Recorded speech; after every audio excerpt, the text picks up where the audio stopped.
Dizimizin yeni bölümünde neler yaşanacak? Mehdi, Zeynep'i kalbinden atmayı başarabilecek mi? Zeynep Barış'ı mı yoksa Mehdi'yi mi seçecek? Barış ile Mehdi arasındaki savaşı kazanan kim olacak? Mehdi ve ailesinin yüzleşmesi gereken büyük tehlike ne? Zeynep'in hayatı tehlikede olacak mı?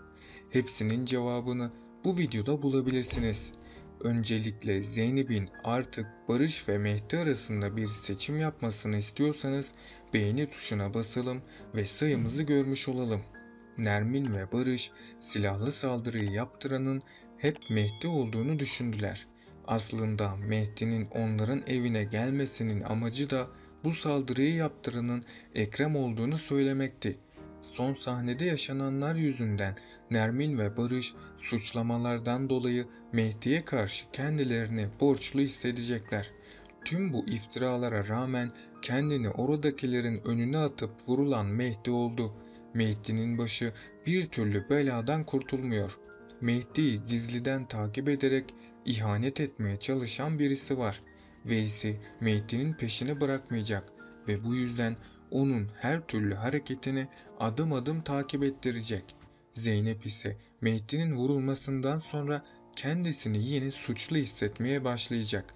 Mehdi vurulduğu anda Zeynep'in oldukça endişelendiğini gören Barış bu duruma çok üzüldü. Sonrasında her ikisi de Ekrem ile ilgili kanıtlar aramaya çalışacaklar. Fakat Ekrem yurt dışında yaşadığı için işleri biraz zor olacak. Belki bu konuda Mehdi onlara yardımcı olabilir. Savaş, Barış'ın önerisine dikkate aldı ve işe başlamasıyla Emine'yi de yanına asistanı olarak kabul etti. Bildiğiniz üzere Savaş Emine'ye aşık durumda ama zamanla Emine ile kurdukları bağ onları daha da fazla mutlu edecek. Barış Zeynep'in hayatına girerek büyük bir hata yaptı. Zeynep'in hayatına kim girdiyse her zaman zarar gören taraf onlar oldu ne yazık ki. Faruk içine kapanık bir insana dönüştü ve zoraki bir evlilik yapmak zorunda kaldı. Mehdi ise hapse girdi ve kötü yollara kurban oldu. Bu gidiş ile Barış da iflas edecek. Çünkü önceki bölümde hatırlarsanız Barış'ın elinde bir kitap vardı. Kitabın adı ise Kral Kaybederseydi. Şu anlık Barış çok güçlü ve zengin birisi olduğundan kral olan kişidir. Ama o kitabın sonunda kral kaybediyordu. Sonunda Barış yenilgiye mahkum edilecek. Barış da tüm gücünü ve zenginliğini Mehdi ile savaşarak bitirmiş olacak. Barış iflas ettiği için kimse ona yardım etmeyecek. Zeynep de Barış'tan tamamen ayrılacak. Ama bir ihtimali daha unutmayalım. Barış Zeynep'i aldatmayabilir ve Barış Zeynep ile evlenip hayatına yeni bir sayfa açmayı seçebilir.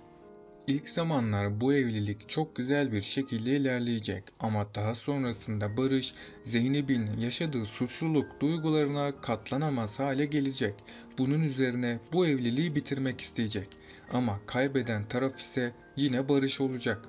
Nermin eski zenginliğine tamamen kavuştu. Nermin artık zengin olduğu için Zeynep'i de himayesi altına alacak.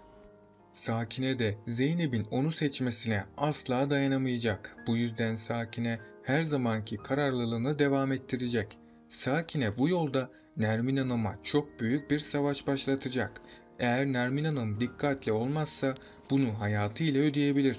Çünkü Sakine sinir krizleri geçirip Nermin'e bir zarar verebilir. Zaten Sakine'nin Nermin'in kahvesini dökmesi de bunu kanıtlamıştı. Sakine Nermin'e zarar veremediği için yine duygu sömürüsü yapacak. Yani Sakine Zeynep'i kendisi ve Nermin arasında bir seçim yapmaya zorlayacak. Zeynep suçluluk duygusundan dolayı iki annesini de seçmek isteyecek. Nermin de büyük ihtimal ile artık Zeynep'in bu tavırlarını kaldıramayacak. Bunun sonucunda da Nermin Zeynep'i terk edecek. Mehdi ise güç kazanmaya devam ettikçe paranın ve bu gücün etkisinden kurtulamayacak.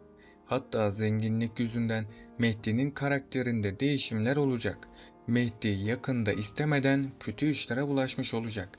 Tabii Mehdi'nin düşmanları ona zarar veremeyecek. Bu yüzden Mehdi'nin düşmanları onun sevdikleri yüzünden zarar vermeye başlayacak. Bunların ilk başına gelen isim de tabii ki Zeynep. Çünkü hatırlarsanız Zeynep, Nermin ve Sakine ile son anda ölümden dönmüştü. Zeynep, Mehdi'yi hapisten çıkararak başına büyük bir tehlike açmış oldu. Zeynep'in düşmanlarından birisi de Veysi'dir. Çünkü Veysi, Zeynep'in Mehdi'yi hapisten kurtarmasına çok kızmıştı ve onu kendisine düşman edinmişti. Eğer Zeynep de Mehdi'nin yanında durmaya devam ederse o da hayatıyla ödeyebilir. Veysi hem Mehdi'yi hem de Zeynep'i öldürecek. Barış ise Zeynep'in tavırlarından dolayı çok öfkelenecek. Barış, Zeynep'e neden kendisiyle değil de Mehdi ile ilgilendiğini soracak. Zeynep de yine kendisini haklı göstererek Barış'a kızacak. Barış da Zeynep'i çok sevdiği için bu olanlara bir ses çıkaramayacak. Ama Barış'ın da sabrı taştığı için Barış da sonunda kendisine engel olamayacak. Barış önümüzdeki bölümlerde Zeynep'e bir seçim yapmasını isteyecek. Zeynep de kendisini büyük bir kararsızlık içerisinde bulacak. Zeynep kimi seçeceğinde zorluk yaşasa da sonunda kararını verecek. Büyük ihtimal ile Zeynep Barış'ı seçecek. Barış da Zeynep'in kendisini seçmesi üzerine çok mutlu olacak. Ama Barış'ı da bu yolda çok büyük bir tehlike bekliyor. Zeynep şimdilik Barış'ı seçse de sonradan onu terk edebilir ve yeniden Mehdi'ye dönebilir. Zeynep'in mantığı Barış'ı istese de kalbi hala Mehdi'yi istiyor. Zeynep böyle yapmaya devam ederse herkesin hayatı zarar görecek. Sonunda Zeynep yalnız kalan kişi olacak. Ayrıca Barış'ın psikolojisi de ne yazık ki sağlıklı değildir. Barış'ın çocukluktan kalan çok büyük bir acısı bulunmakta. Çünkü Savaş felç olduğu için annesi hep onun yanında olmuştu. Barış da annesinden ilgi görmediği için çok sıkıntılı bir çocukluk geçirmişti. Bu durumda Barış'ta kapanmayan yaraların açılmasına sebep olmuştur. Barış, Zeynep'in kendisiyle ilgilenmemesi üzerine yine çok üzülecek. Barış'ın bu davranışları yakında saplantılı bir aşka dönüşecek. Barış her zaman Zeynep'in kendi yanında olmasını isteyecek. Bu nedenle de önümüzdeki bölümlerde bir karar alacak. Barış Zeynep'e evlenme teklifi edecek. Zeynep ilk başlarda bu teklifi reddedecek ama daha sonrasında Zeynep bu evlilik teklifini kabul eden kişi olacak. Zeynep ise yine üzülen kişi olacak. Çünkü Barış evlilikleri boyunca Zeynep ile bir aşk hayatı yaşayacak. Barış da onunla evlenmenin gereksiz olduğunu düşünecek. Sonrasında da Barış ne yazık ki Zeynep'i aldatacak. Bugünkü analiz videomun da sonuna geldik arkadaşlar. Bunun gibi videoların devam etmesini istiyorsanız kanalıma abone olup bu videoyu beğenerek bana ve dizimize destek olabilirsiniz. Sonraki videolarda görüşmek üzere. Hoşça kalın.